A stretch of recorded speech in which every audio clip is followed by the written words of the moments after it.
We're so excited to have all of you here with us today. I'm Janice Presley, and I've spent the last 25 years working in a field called human resources. And as an HR professional, I can tell you that I've definitely seen the good, the bad, and the ugly in this profession. I also know that not all HR people are alike, but oftentimes a lot of us get lumped into one group together as if we're all the same. And so whether you've had a good experience with HR or a bad experience with HR, one of the things we really want to do today is really just talk about the HR profession, what we can and what we can't do, and then maybe give you a different look at some of the things that we do as HR professionals. So each of us, the people that are on the panel today, are a part of a very active HR Facebook group.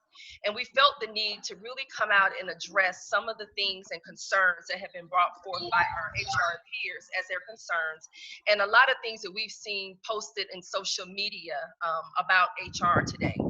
And as I stated before, I've been practicing HR for a long time. I've also mentored a lot of people who were new to HR, or even people who weren't necessarily new, but people who wanted to, get a different perspective about a situation or circumstance. Also, I want to let you know that we are tackling a very sticky subject today. And I recently saw a meme that was posted on Facebook, and the meme said, "Is HR your friend or is HR a foe?" And so what we'd like to do today is share a little bit about the subject and provide practical ways that we can help build trust in the workplace. So from a housekeeping standpoint, I just want everyone to know, if you could remain on mute. If you have questions, please put them in the chat box, because this session is being recorded, and our plan is to send that recording out to everybody who is participating today. We will be monitoring the chat box for any kind of comments or questions that you might have, and we'll be addressing them as those come through in the chat box. And then hopefully at the very end of today's session, we'll have an opportunity to conduct questions and answers. And if we don't get to your question today, we hope to address that in a future session. And just from a planning standpoint, we do plan on having our next session the week of August the 3rd. And then each of you that's registered today will definitely get information about how you might join in for that next session. For the next group a session that we plan on hosting, we're going to be talking with SHRM chapter presidents. And so for those of you that don't know what SHRM is, but SHRM is a Society for Human Resource Managers. It's the governing organization for HR professionals, not just in the United States, but worldwide.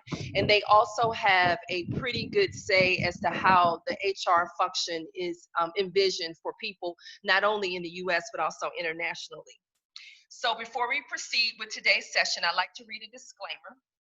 The information that's being provided during our session should not be and is not legal advice. We encourage you to consult legal counsel as it pertains to your own unique situation. And at this time, what I'd like to do is to have each of the panelists, I'm going to give a brief overview of them, and then I'm going to have each of them introduce themselves. So the first person I'd like to introduce to everyone is Veretta Yancey. She's our host for the series, and she specializes in human resource consulting. So Veretta, if you would kind of give a wave so that everybody can see you. Thank you. Hello, everybody. All right, the next person we have is Ms. Ayanna Webster. She's also an international speaker and organizational culture consultant. Same thing, and she's in Kansas City. So if you would also wave your hand so everybody can see you. Hi, good afternoon, everyone. Good evening to others. And then we have also, last but not least, we have Ms. Shonda Gibson. She's an HR professional and operations leader, and she's actually in Atlanta. I didn't mention that Ayanna is in Kansas City, Veretta is in Los Angeles area, and I'm in Southern California. So we've got all the coasts represented. I'm very thankful to have each of them on the panel today, and they agreed to participate. And then at this time, what I'd like for them each to do is to introduce themselves at this time, and then at the end of their introduction, I'd like for each of them to answer a pretty simple question. And it's really the title of today's event, and the question is, do you trust HR? So we'll start first with Veretta. Oh, I love it. So thank you again, everyone, for coming. We're just so excited to be able to have this series.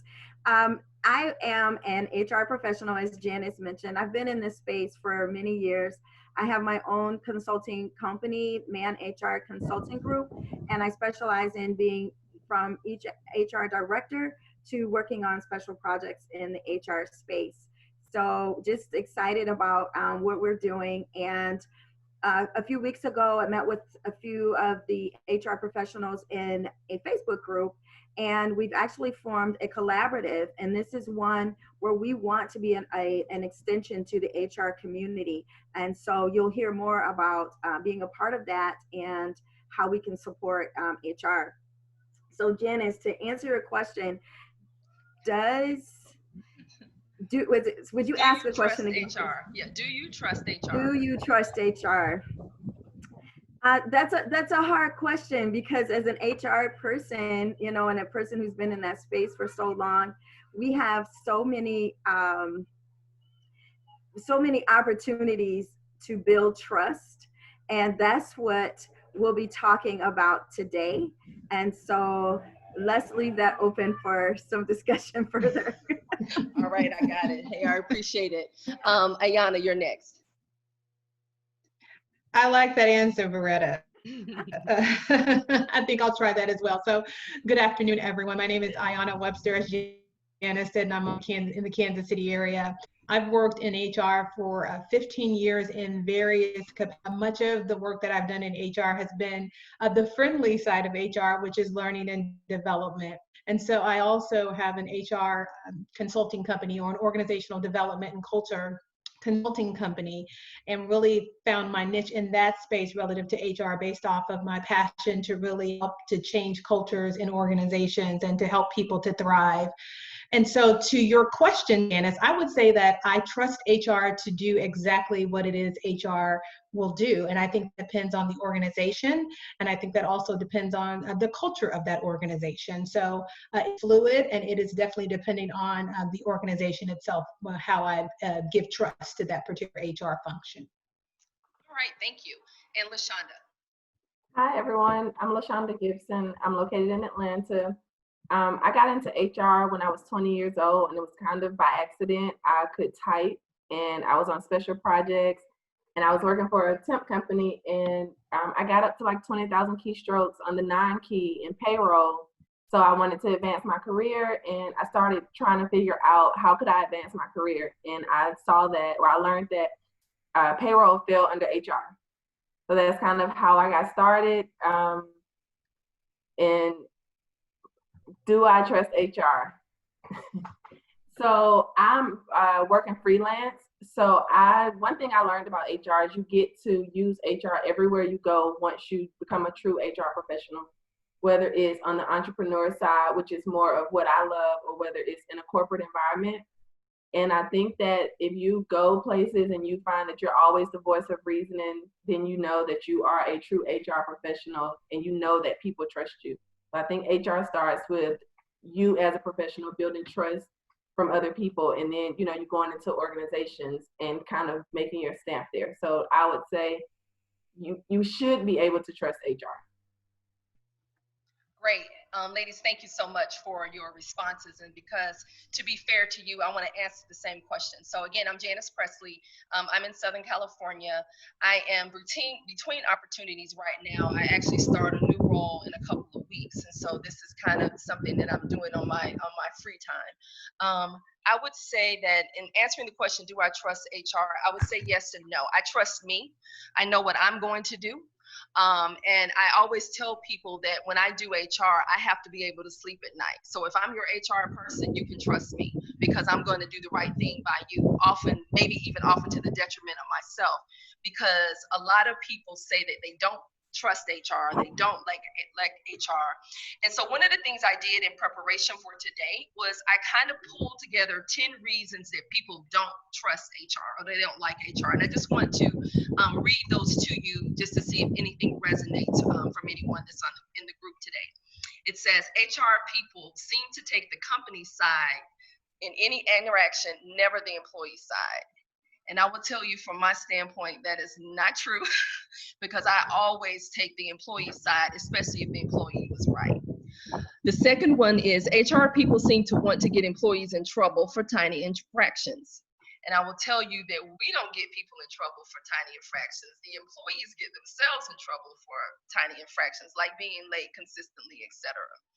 The third one is HR people are not viewed as trustworthy, even though they say, tell me what's on your minds. So confidentiality is something that's really important as an HR professional, because confidentiality can either make or break a situation.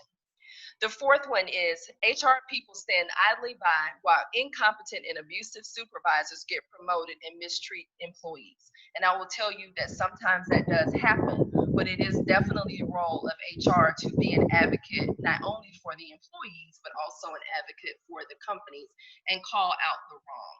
And in my personal HR career, I will tell you that I have been the person in court fighting for the employee when I saw that a manager was being abusive to a particular employee. It says HR people often know HR, but don't know anything about the business that they work for. And so I would say that that's probably true for a lot of people, because they just come in like a lot of us just to do the job. But for me personally, I'm the HR person that's always going to learn the business, because one of the things that I like to do is recruit people. And I know from a recruiting standpoint, I can't recruit anybody if I can't tell you what the day in the life is of the particular role that you're going to be in. So again, that's not everybody. It says HR people often spout policy instead of actively getting involved to remove roadblocks their employees face. And so that's something too, that again, it's not a cookie cutter thing. I think people, do what they do. And if you're an HR professional that's on this call tonight, I would say ouch. And then if you are guilty of any of these things, these are things that employees are saying about us as HR professionals. It says HR people are seen as political and more concerned with their own place in the company's pecking order than with the welfare of the team. And again, I can't speak for everyone. I can speak for myself. That's definitely not the way in which I know, and I know the women that I'm on this panel with today are. And then finally, two more. HR people talk more about policies, benefits, and other announcements, and they talk about culture, fear, trust, conflict, or any of the million human issues that arise in every organization.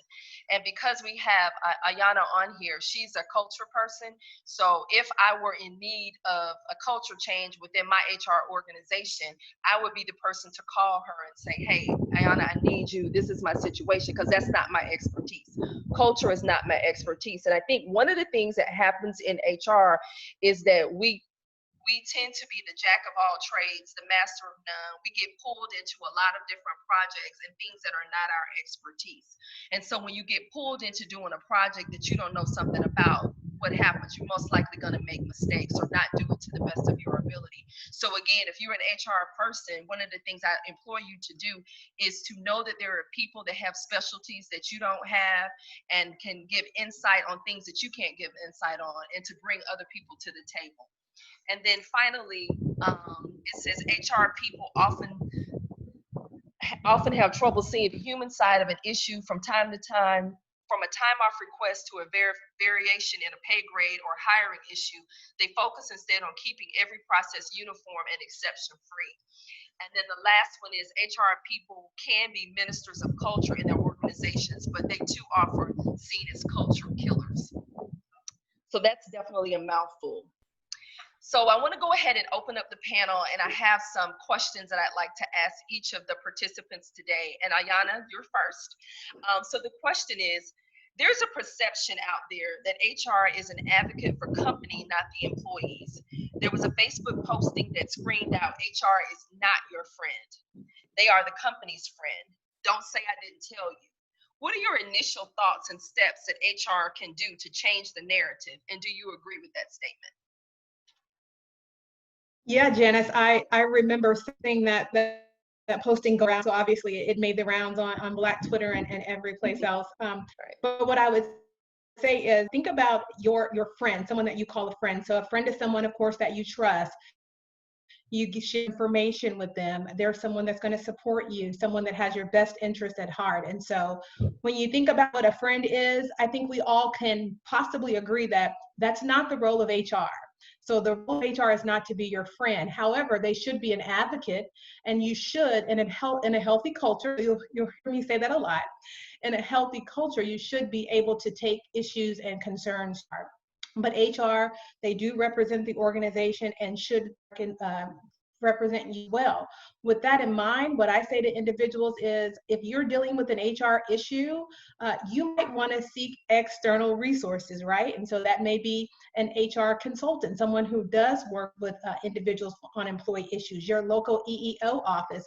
Perhaps you need to seek legal advice because, again, you want to be able to have the support that you need if you have HR concerns as well. So I'll say that HR is really designed to represent the company, to get what you need, the resources to represent your needs as well. So what can HR, what can they do to help to build that trust? I'm going to say it's 5 C's that I talk about when I go into companies. And the first one is culture. So you want to be able to build a culture that translates what are the behaviors that are acceptable in our organization? What's the key training that needs to be had so that individuals know what the behavior is that is going to be accepted. We know that what is rewarded, it's repeated, right? So what are those behaviors? So the first C is culture. The core values of your organization and being able to translate those into behavior and being consistent with those core values so that everyone knows what they are. That third C that I talk about is communication. So that's key when you talk about building trust. If you talk about a spouse or a partner, you got to have communication, and it has to be two-way communication. So we want to ensure that our leaders are able to communicate what those core values are, but not only communicate them, model them. Community. So that's that fourth C, building community in organizations. And so making sure that employees feel like they are involved in the direction of the organization from a culture standpoint. How many of you have seen perhaps an employee engagement survey that you completed and you never knew what happened with that survey? There was no feedback, nothing that was actionable from what you shared. And so that is opposite of community. So you want to be able to do that. And finally, that 5C that I talk about is consistency amongst all of these things. You have to be consistent, especially when trust has been broken or when you have an organization that has a poor culture. You have to be consistent in all of those things in order to build that trust up. And when you're able to do that, you'll see that trust begins to through the leadership, through the core values and the culture and the behaviors that are accepted in an organization. Okay, there are a couple things in the chat that I'd like to intersect right now about that are related to the things that you said. One comment says, it's often hard to trust HR if HR doesn't have credibility within the organization because the business discounts and does not take the HR recommendation. And so one of the things that I have actually said to new HR leaders is that one of the first things that you need to do is understand what your company does and understand the business, because that's how you establish credibility with the people in your organization. So you just can't be the HR person that's just hiring people. You need to understand everything about the business. And so when you don't understand the business, that's how we get the reputation that we get, that we don't care, we're not engaged, we're not involved or anything like that. So Ayana, going along with what you were just talking about, there's also another question in here that says, what kind of things do people in HR do to foster a company healthy culture, particularly one that's inclusive of diverse backgrounds and identities? Well, that's a really loaded question, and it's two different really questions, because I think a part of having a healthy culture is that diverse and that inclusive backgrounds. But I think by and large, there are lots of things that you can do to impact culture that don't necessarily have to do with diversity and inclusion. So I'll answer it in a couple of ways and just share some of the things that I share with companies when we talk about how do I develop that healthy culture.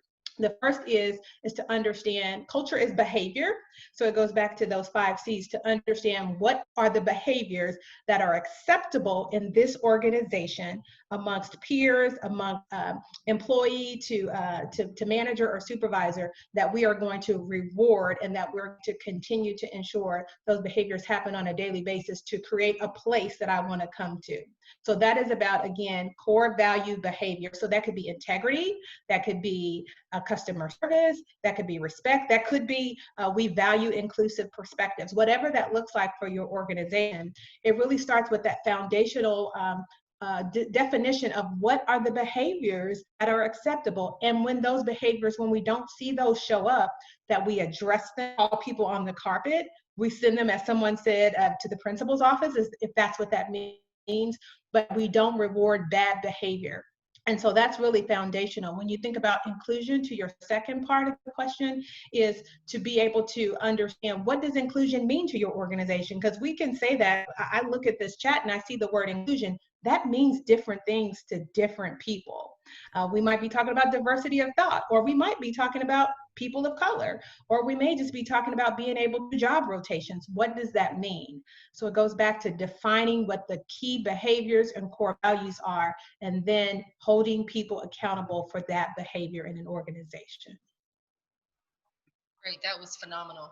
I would also add to that also that one of the other things that people can do is in the onboarding. So how someone gets hired. So when someone comes in, when they get hired into the organization, making them feel a part of the team. And it could be everything from signing a buddy, having a mentor, making sure they have good assignments, making sure that they are on a team where they can learn from other people.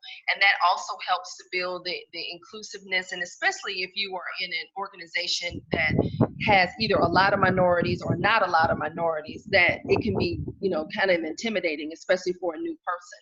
And so something as simple as the first day, you go into lunch with your new team, so the team can get to know you, doing team building type activities, doing outings, employee appreciation days, all of those things kind of, pile together. Even just, chat and learns, forming different groups. Like I know at my old company, we started a Toastmasters group because a lot of the people needed an opportunity to practice their public speaking. So in doing so, people were able to meet people that were in different departments and different areas that they wouldn't necessarily meet, and kind of have build friendships and camaraderies.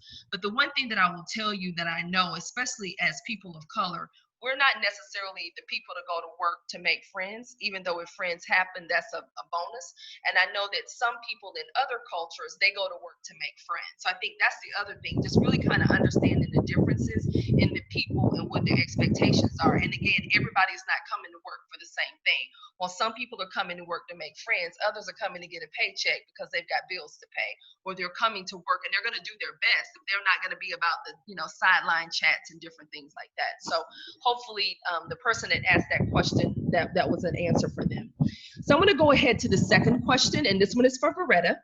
Veretta, I viewed a Facebook posting that asked the question, who does HR go to when they need support? That's a good question. I actually saw that same posting, and it was discouraging because the people in HR said that they had no place to go. They said that there was no, that they were often put in situations where they were pitted against the leaders. Leaders maybe have made decisions, and after those decisions were made, HR found out about it later, and now they're, trying to put out some fires, or, try to bring some training in, or just kind of reposition the organization. And I think that is a part of why people don't trust HR. I also think that it has to do with the power, the perception of power that HR has, and that's where people feel as though HR has no power. It's not a cost, a profit center. It's one that it's a shared service. And so one of the things that I've been doing with companies is working with their HR team to help them build their function so that it's a strategic partner with the business, so that they understand, to your point that you made earlier, that they understand the business, they understand the needs of the business, and that the business will come to them. Those operational leaders will come to HR before they make decisions versus after they make decisions. The other point that you had made earlier that I agree with, and that is HR has to feel, the people in HR have to feel the same way the business feels around using external consultants and using outsourcing providers to help them when they are doing something outside of their scope. When you think about the role of a generalist, to your point, jack of all trades, they're doing so many things. And while some of them may have certain specialties, it's important that they manage the risk and not necessarily breach on an area that they don't have the experience in, that could potentially cause more harm to the organization.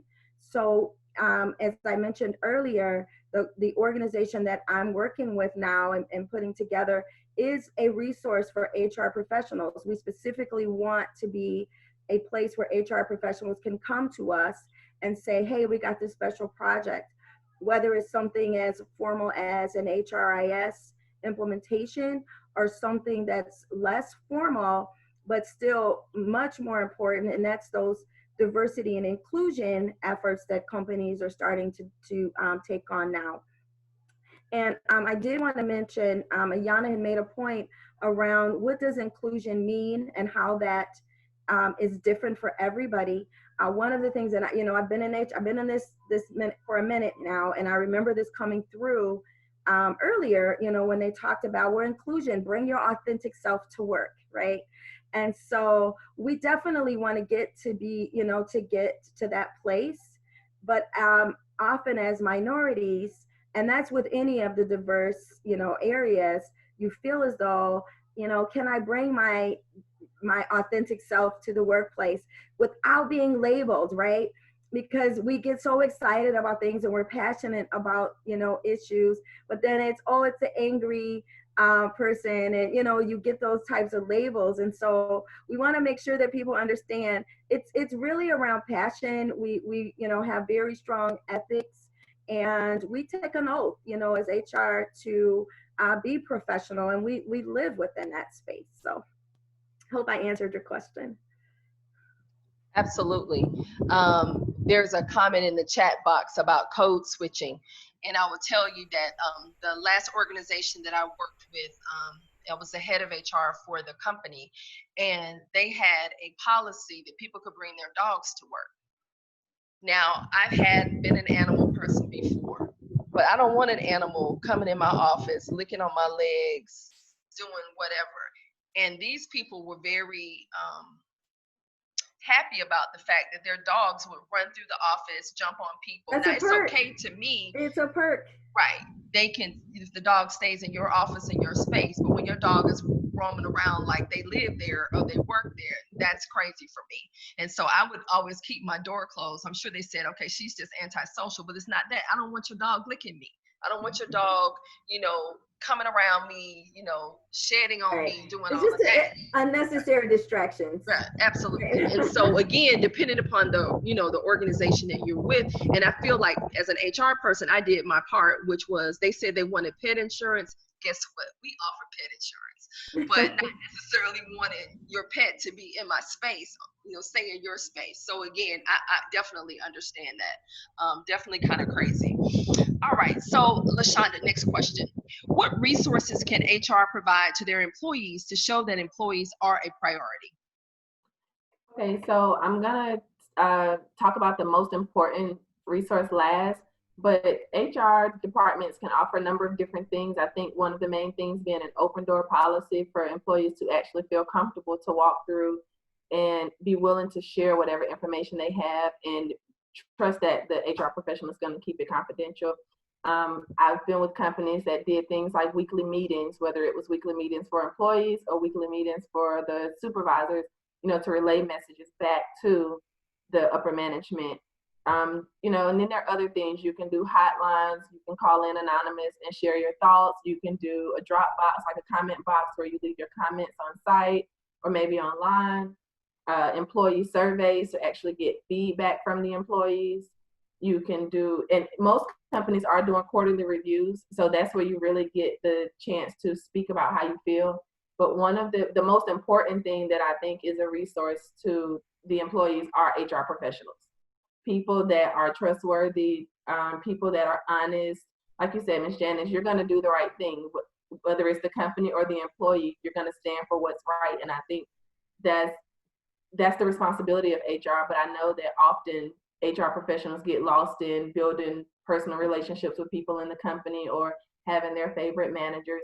So I think the most important resource that HR can provide to employees is just professional HR people that just genuinely love people, that love to do what's right, to be truthful, and have the ability to listen to people. Because I know as Ms. Ayana's third C, it was communication.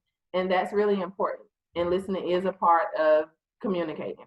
So I think just the HR professionals is by far the most important resource, because even when the information is reported back in meetings and drop boxes, that information still needs to get to a final point where, you know, HR decision makers are going to make the right decisions. And you brought up a really good point about communication. And it's a little bit more to it than just the communication. It's communication and then taking action.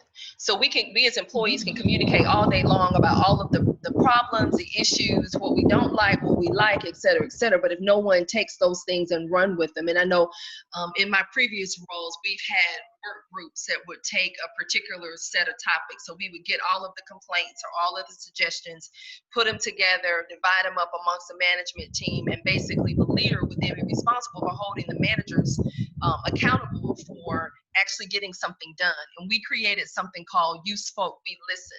So at this particular organization, we had a transportation. And one of the things that they said they wanted water and Gatorade. And I'm like, okay, that's easy. I'm gonna go buy the water and Gatorade myself to make sure they have it tomorrow.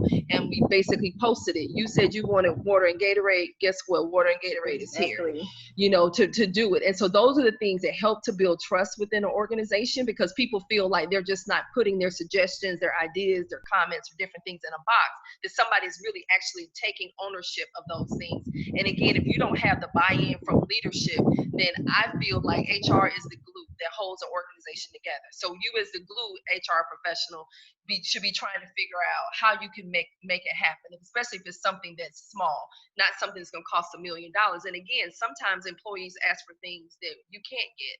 But again, especially where there's low-hanging fruit, those are the ways that we as HR professionals can build credibility with organizations, because we're able to let the employees know, hey, we are in your corner. So I won big kudos for my transportation team.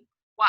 Because I actually went out and got the water and they got it the next day. So it wasn't like, oh, we got to wait 5 weeks before we get water, we're dying, that kind of thing. But again, just being in the position to make things happen, even when other people around you may or may not, quote unquote, you know, be taking action. Okay.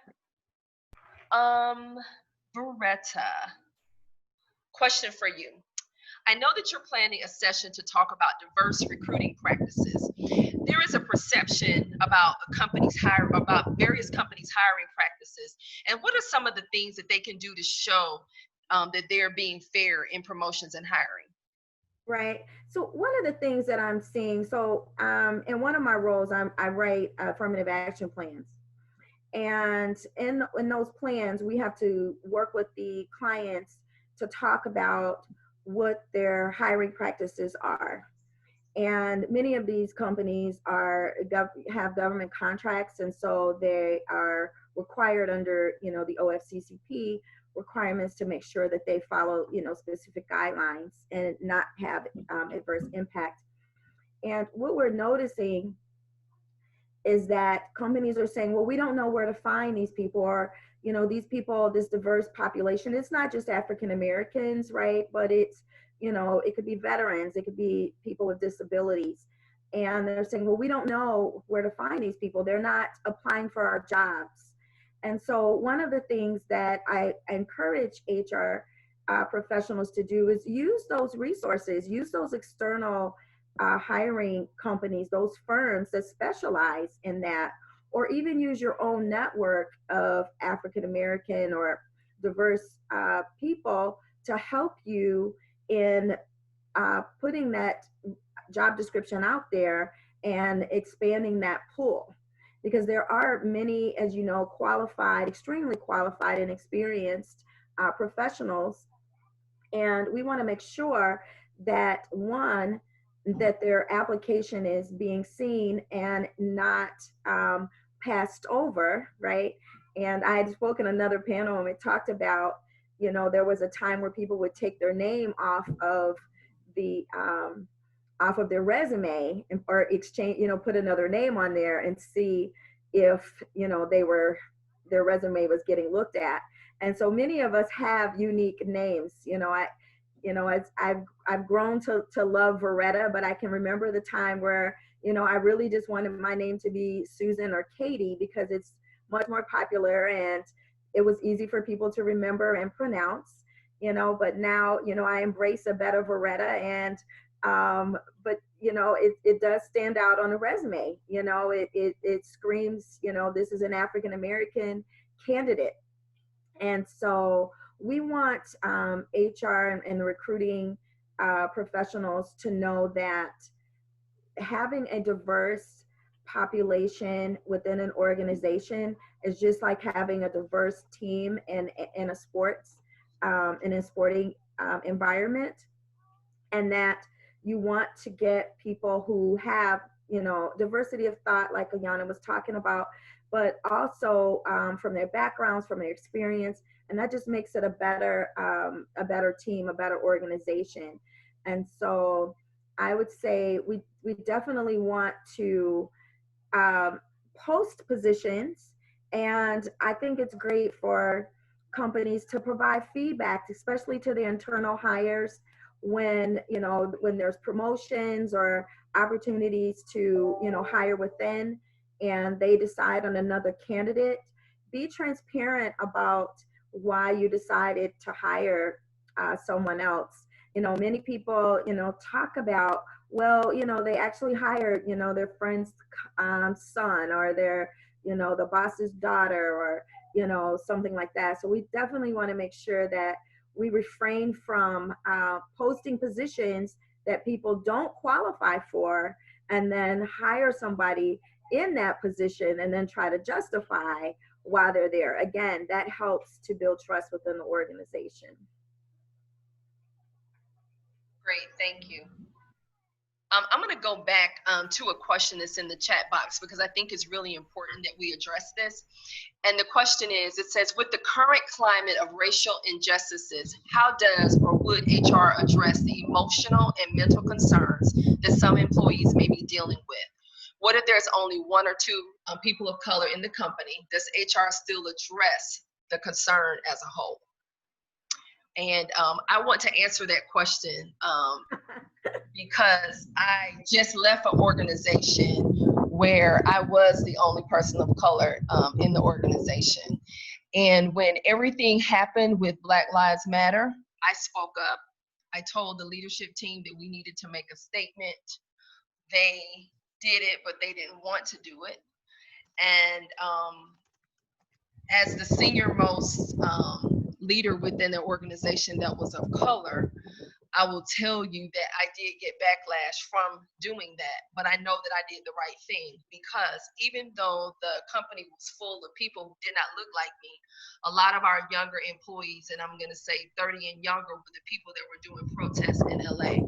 And so because I knew that we needed to make a statement, and I went to partner with my marketing department and said, hey, we need to make a statement. We need to post about it or whatever. And we actually did that. And in doing so, we got a lot of love from the employee base, because they were like, I can't believe that you all posted this stance on social media. And even though I'm no longer there, the conversation is still going, because what they've realized now is that they have not done enough to quote unquote support the one or two other people of color that were in the organization. And so I say that, you know, I'm in a position where I can use my voice. Everybody's not in that position. So you will come in contact with other HR professionals who are afraid, because they're afraid of their livelihood. I too was that person very early in my career, but you know, now that I'm a grown woman, I don't care. And I know that, you know, what I have to offer to an organization is more valuable than anything that they can offer to me, because again, I've always tried to do right by the people, if that makes sense. And so I say it's a scary place. And so again, when you are the lone HR person in an organization where you have people who don't look like you, don't think like you, don't have the same kind of aspirations, it puts you in a very tough position. And I would say that if you are that person, definitely find courage, and know that you have a lot of other people around you that can support you, whether in your company or outside of your company. And that's why you need HR friends. So that's why. Let me and we did not have this as part of the agenda, but because you brought that up, I do want to say, I mean, this was an opportunity for us to create a company called ican'tbreatheonmyjob.com. And it is a place for employees to come and share their stories. It's also a place to come and get advocacy to help work through issues that they may be having. And so this is no charge to the employee, but again, we definitely need to have that place where we can share our experiences. And I don't necessarily believe that having a place in the workplace to share your experience, as much as I believe that when companies start aligning their financials and their performance goals against diversity goals, you will definitely start to see the change. And that's where I really want companies to go towards, to start thinking about what they did with the other groups as it relates to equity. And I have a saying that I read somewhere and I just fell in love with it. And what I say is, what is the big idea? And that means inclusion, diversity, equity, and accessibility. So so please, feel free to come onto that website, icanbreatheonmyjob.com, and use resources available to you to help you get through those places. Absolutely. All right. Let's move on to the next question. This is for LaShonda. I'd like to get your thoughts on how qualifications are being perceived and some things that employees can do to advance their careers. I'm sure we're all familiar with the phrase, it's not what you know, it's who you know. So unfortunately, there are some companies and there are some places that people end up, and it is based on who you know. But more importantly, I think qualifications are always going to be important in the workplace. And when you talk about some things employees can do to advance their career, obviously the first answer is always education. You can get more education, you can go to school, you can take a class, and that's always great. Education is always great. But I think sometimes some of us get to the point where we're not willing to go to a classroom, or we've already been in school for 10 years and just we're not going back to school. So I think some other things you can always do to advance your career is always have your resume updated. Always, always, always have your resume updated. Like I said, you can take the classes, but more importantly, do your research. Learn more about your industry.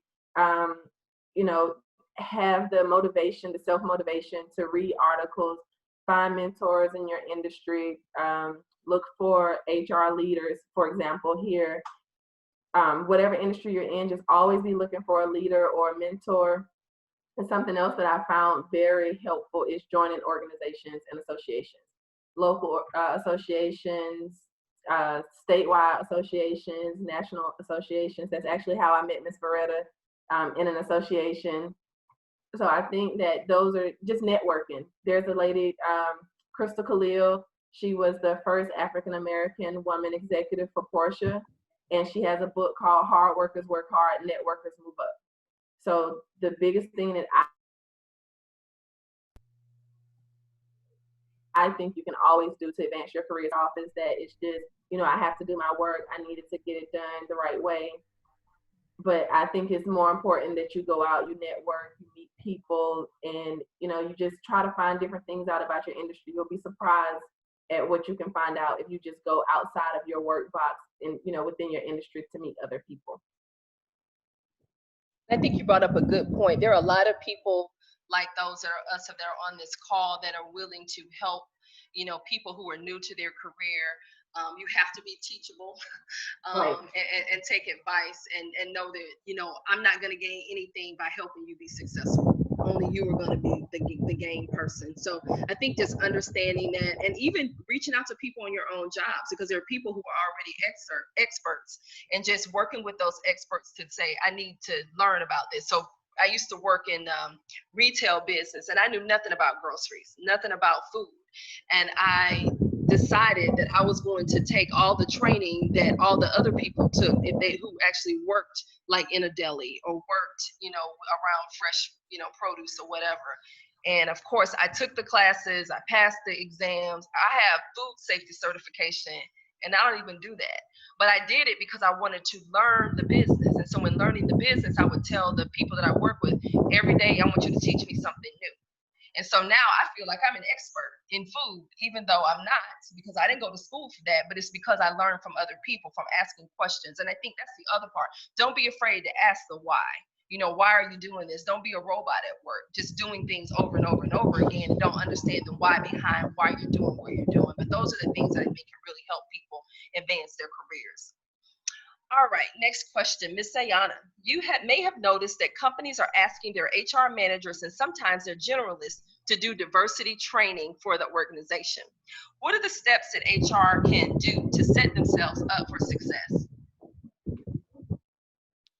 Yeah, I do see that that is happening around us amid what's going on with Black Lives Matters. And so I'll share that last weekend I came upstairs in my home and water was falling from the ceiling. My kids were like, "Hey, Mom, come downstairs. There's water falling from the ceiling." So I came downstairs, and of course, they had gotten a bucket and had started capturing the water. And so when I got done making sure that they were okay and the basement was okay, I called a plumber. I didn't say I called a landscaper. I didn't call a painter. I didn't call a baker. I called a plumber because the plumber has that professional skill set that I need to get the job done. So the moral of that little story about my two kids is when you think about diversity and inclusion training, we think about generalists. We not leave that work to just individuals who don't have the professional skill set to do the critical work that we need in order to make systemic change. And so I always tell people, if you know what's important to you as far as what you invest in, look at where you're spending your money. And so what I say to those individuals who call me and say, Ayana, do you have a training I could borrow? Because I've had that happen in the last 7 weeks or so. Do you have a D&I training I could use and I could adapt? I say, if this is important to your company, they're going to invest in it. If you want to know what's important, you look at what your company is investing in. And what I say is, we need to be making sure that we're supporting those HR professionals who also, too, may be struggling emotionally and who may need to be poured into. We talked about where do we go? So you talk about being a Black professional and being the person that's expected to not only be the face and the voice, but now I'm also expected to do the training around this too.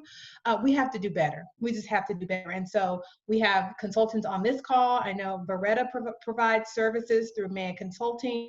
We need to be telling our generalist friends and family to reach out and get resources that have the professional skill set to do the work that's going to make a difference in an organization, and not a one and done. That's not the answer. You know, let me add to what you're saying. And while people may even feel that they're capable to take a training, so for example, if you did, Ayana, say, well, you know what, here I have this training, you know, and a trainer in a box. It's more to training than just implementing the training and then leaving. There's follow-up, there's other types of things that are more critical that happens after that training session.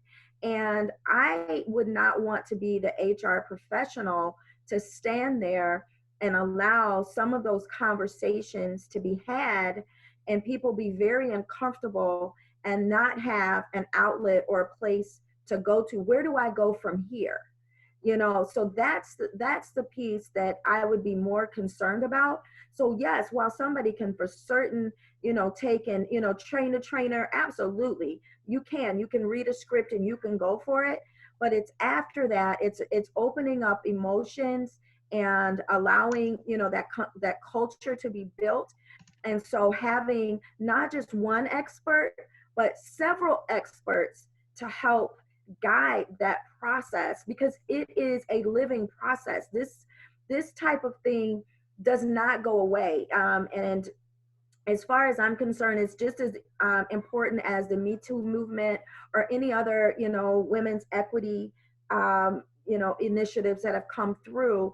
It's equally as important. And as an African American, we do tend to hold our feelings. We do tend to come into an office like a robot and we kind of get our work done. But many people are hurting and they go home and they're mentally and physically drained, you know, based on the situations and things that happen to them in the office. And so I just wanted to make sure that we added that point is, even if you feel empowered and you feel like, oh, you know, I can do it, there's so much more that goes behind the scenes and follow up that needs to be done.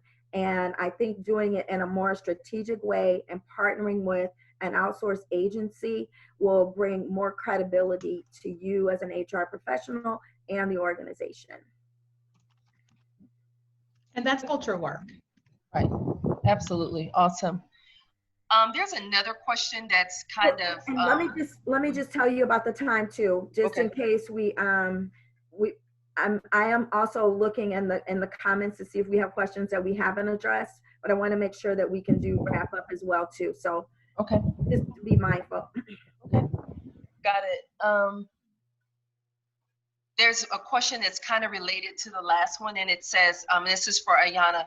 We're starting to see companies make statements about diversity, inclusion, and equality in the workplace. And is the statement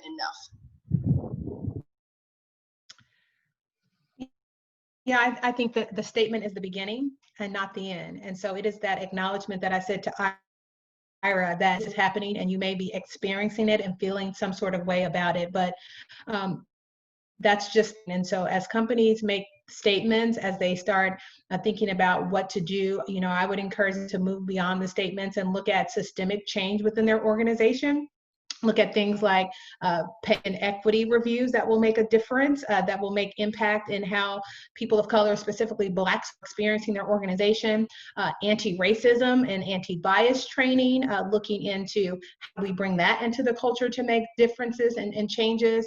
Discussions, I think, with people, again, specifically Black people, about how are they experiencing the organization? What are the barriers and the challenges that they're facing? And then to your point, Janice, taking action on what they hear, not just getting the feedback and doing nothing with it, but making sure that action is taken based off of that. Those formal mentoring programs that will help to bring Black people into roles, as well as those HiPo programs. So those are things that make a difference. And then we've talked a little bit about diversity hire initiatives, so blind resumes and making sure that we're able to put Black and brown people in positions in an organization that set them up for success. So yeah, the statement is good. It's a beginning, and it should not be. And again, it's not even in the entry level ranks. It's having people that are diverse at all levels of the organization. So whether it's the board of directors, whether it's the management team, the leadership team, all levels, et cetera, everybody across the entire board. And so you can really tell when you go into a company's website and you see the board of directors and they all look the same, and you see the leadership team and they all look the same. Houston, there's a problem. So definitely would not necessarily make someone feel welcome and wanted unless that person is the first person to come in and make the change, and the company has, or the organization has, a commitment to do some things differently to ensure that they do have a diverse mix at all levels of the organization. That's definitely very helpful. So I do know that we're running out of time from a time standpoint. And so what I really, and then someone also suggested to tie the senior executives compensation or bonuses to their diversity initiatives. Those are some things that have been done with a lot of organizations. And of course, there's always an opportunity to do some recruiting efforts, whether you're looking at HBCUs or HSI, Hispanic Serving Institutions across the organization, just to bring in brown and Black and brown people into those particular organizations. Those things definitely work. So I know that we are kind of wrapping up on our time, and one of the things that I wanted to do is to kind of get some parting thoughts, and again to remind everyone that August the 3rd, we are definitely going to be, the week of August 3rd, we're going to be doing another session with some people that represent the SHRM organization. So I'd like to go one by one and just ask for some parting thoughts, and then also give everybody opportunity to have the contact information for all of our panelists today in case you want to reach out to them separately. So Veretta, I'll start with you. Well, thank you again. I really appreciate all of you for coming in, and Janice especially for hosting. It's just great to be in a situation where we can actually talk about it, and we are advocates for HR. We are all fans of this this movement, and we really believe that change starts with us. And as we continue the conversation about supporting HR professionals in the organization, that will trickle down to the employees. And so again, thank you so much. I will add my information into the chat here if people want to contact me directly. You will get a follow-up survey and information coming in through your email. And so again, thank you so much. We're right at the time, and so we're going to go over a few minutes, and totally understand if people have to leave. We'll allow you to come back and see the recording at another time. So thank you again, everybody. We really appreciate it. LaShonda, you're next.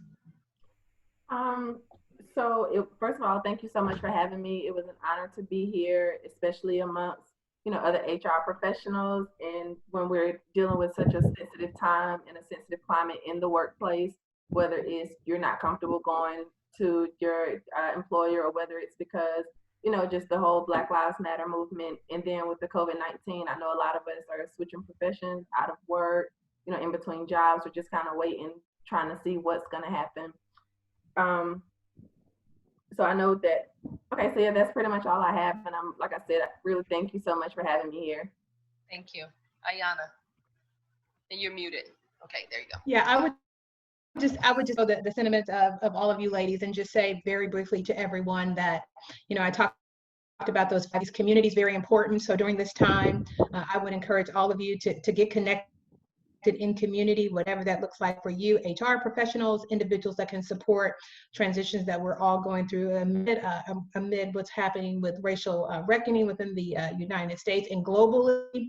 So just be connected in community. I'm grateful to have met all of these ladies through HRPOC, as well as LaShawn as well. And so they're now a part of my community. So I would encourage you to do that as well. Okay. So one of the things that I wanted to do was to really show you some information from Ayanna. This is a flyer for her particular business. Definitely encourage you to reach out to her for, advice, counsel, whatever you might need. And then also have this listing of all of the people here today, contact information if you'd like to reach out to them. Feel free to do so. They are definitely open and willing to receive your questions, your comments, or concerns. And I want to leave this up just for a few minutes before we close out today's session. But I definitely enjoy playing moderator today, and appreciate these ladies and the time that they spent with us today, just really learning more about ourselves. And I think hopefully being an advocate for people around the world, because it's not just the people that we interact with day to day, it's the people that, may look up to us. All of us are listed on LinkedIn, so you can definitely feel free to reach out to us on LinkedIn if you've got questions or concerns. And then of course the email addresses are all listed here. But right. thank you. One thing that I do want to mention is this is a series, so this conversation will continue. We have a the session that Janice talked about before is the HR, the Black HR chapter presidents for SHRM.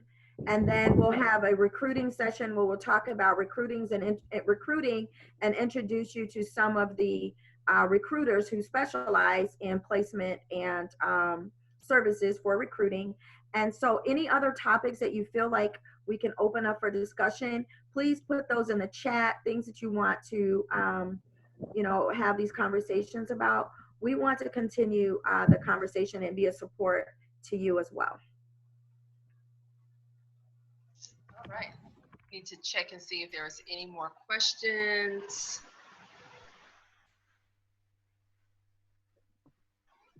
Lots of thank yous in here, ladies. So I would suggest that this was very successful, and definitely look forward to the next session the week of August the 3rd. I'm excited. Thank you. All right, so everybody enjoy your evening. We'll leave the chat box up just for a few minutes. If you want to write down anything, you have an opportunity to do that. But enjoy your evening, and good night. Good night, everybody. Thanks, everyone. Thanks, everyone. Thank you.